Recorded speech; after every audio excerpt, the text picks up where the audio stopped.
जय श्री कृष्णा। राधे राधे। कैसे हैं आप सब? उम्मीद करती हूँ आप सब अच्छे होंगे और ठाकुर जी की कृपा आप सब पर बनी रहे। आप सब यूं ही हंसते मुस्कुराते रहें, स्वस्थ रहें, मस्त रहें। वीडियो पसंद आए तो लाइक करें वीडियो को और कमेंट करें।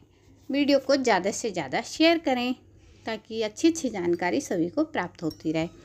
और अगर चैनल पर पहली बार आए हैं तो चैनल को सब्सक्राइब कीजिएगा विद बेल आइकन। तो चलिए शुरू करते हैं हम आज की वीडियो। तो आज की वीडियो हम लेकर आए हैं अनंत चतुर्दशी से रिलेटेड। अनंत चतुर्दशी की व्रत कथा कब सुननी चाहिए? तो चलिए जानते हैं इस दिन अनंत सूत्र बांधने का क्या प्रभाव होता है। भगवान श्री हरि अनंत की कृपा पाने के लिए अनंत चतुर्दशी के दिन इनकी पूजा का विधान है, जो हर साल भादों के शुक्ल पक्ष की चतुर्दशी को मनाया जाता है। इसी दिन भगवान गणेश का भी विदाई और विसर्जन होता है। अनंत चतुर्दशी की कथा सुनने और इस दिन 14 गांठों का धागा बांधने से भगवान श्री हरि विष्णु जी की कृपा बरसती है। चलिए जानते हैं कब है अनंत चतुर्दशी। तो अनंत चतुर्दशी भाद्रपद माह के शुक्ल पक्ष की चतुर्थी को चतुर्दशी को मनाई जाती है। इस साल अनंत चतुर्दशी का त्यौहार 9 सितंबर 2022 दिन शुक्रवार को मनाया जाएगा। मान्यता है कि अनंत धागा रक्षा सूत्र का काम करता है। इसे बांधकर नियमों का पालन अनिवार्य होना चाहिए। इसी दिन भगवान गणेश की विदाई भी होती है। साथ ही इसी दिन अनंत चतुर्दशी का व्रत भी रखा जाता है और इस दिन अनंत भगवान की पूजा की जाती है। भविष्य पुराण में इस व्रत की महिमा का वर्णन किया गया है। इस बार 9 सितंबर को अनंत चतुर्दशी की तिथि पड़ रही है। मान्यता है कि अनंत भगवान की पूजा करने और व्रत रखने से हमारे सभी कष्ट दूर होते हैं। इस दिन संकटों से सबकी रक्षा करने वाला अनंत सूत्र बांधा जाता है। इससे सभी कष्टों का निवारण होता है। ये 12 घंटे 24 घंटे और 1 साल के लिए होता है।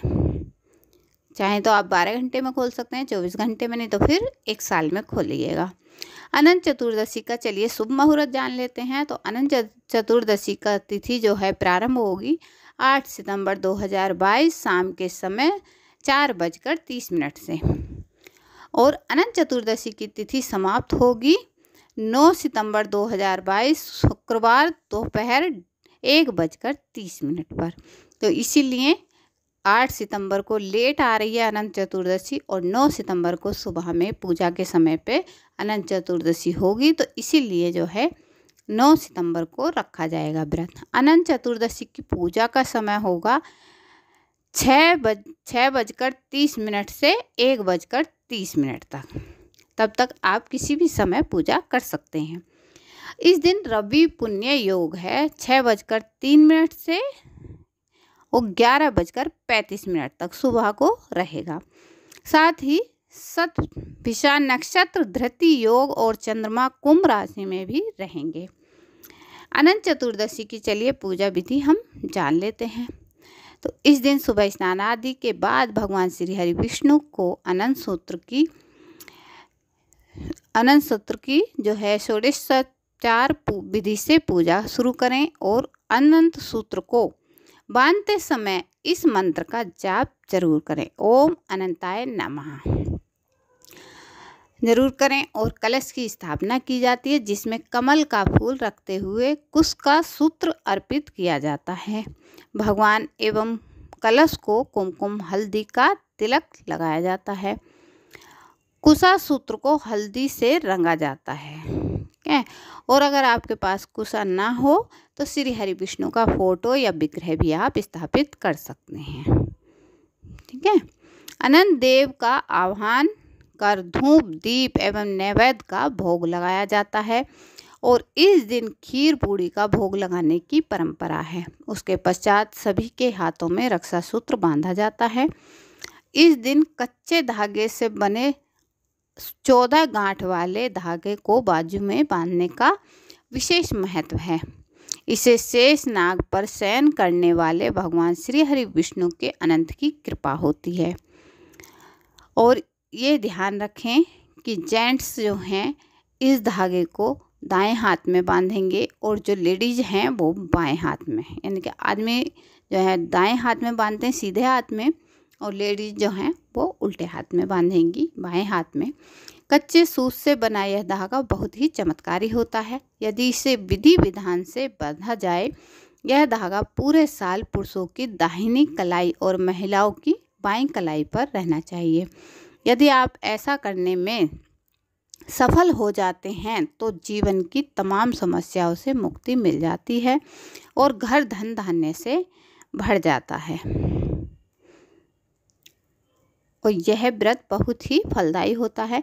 अनंत संसार महासमुद्रे मग्र सभ्य युद्धर वासुदेवाय अनंत रूपे विनियोजस्व हस्तानंताय सूत्राय नमो नमस्ते। ये मंत्र है। पूजा के बाद अनंत सूत्र को अपनी बाजू में बांध लें। पुरुष अपने दाएं और महिलाएं अपने बाएं हाथ में रक्षा सूत्र को बांधें। ऐसा करने से के बाद ब्राह्मणों को भोजन कराएं और सपरिवार प्रसाद ग्रहण करें। अगर ब्राह्मण आपको नहीं मिले तो थाली निकालकर आप मंदिर में भी पहुंचा सकते हैं। ठीक है। अनंत चतुर्दशी का चलिए महत्व हम जान लेते हैं।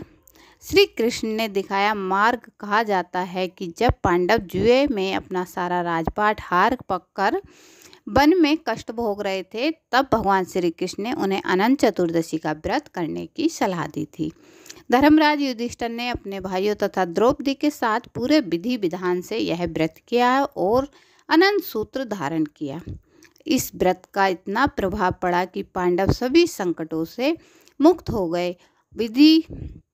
विधिवत युधिष्ठिर के पूछने पर श्री कृष्ण ने कहा कि भाद्रपद शुक्ल पक्ष की चतुर्थी को कच्चे धागे में 14 गांठ लगाकर फिर उसे कच्चे दूध में डुबोकर ओम अनंताय नमः मंत्र से 108 बार अभिमंत्रित कर भगवान श्री हरि विष्णु का ध्यान करते हुए धारण करना चाहिए। तो चलिए, अनंत चतुर्दशी के बाद हमें कौन से ऐसे काम हैं जो नहीं करने चाहिए।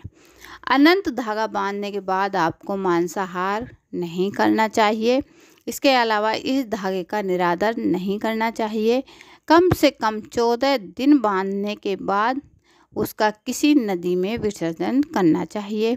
इसे पूरे साल बांधते हैं तो भगवान श्री हरि विष्णु अनंत कृपा मिलती है। अपमान करने पर पाप के भागी होते हैं। व्रत के धागे के बाद सात्विक जीवन का पालन करना चाहिए।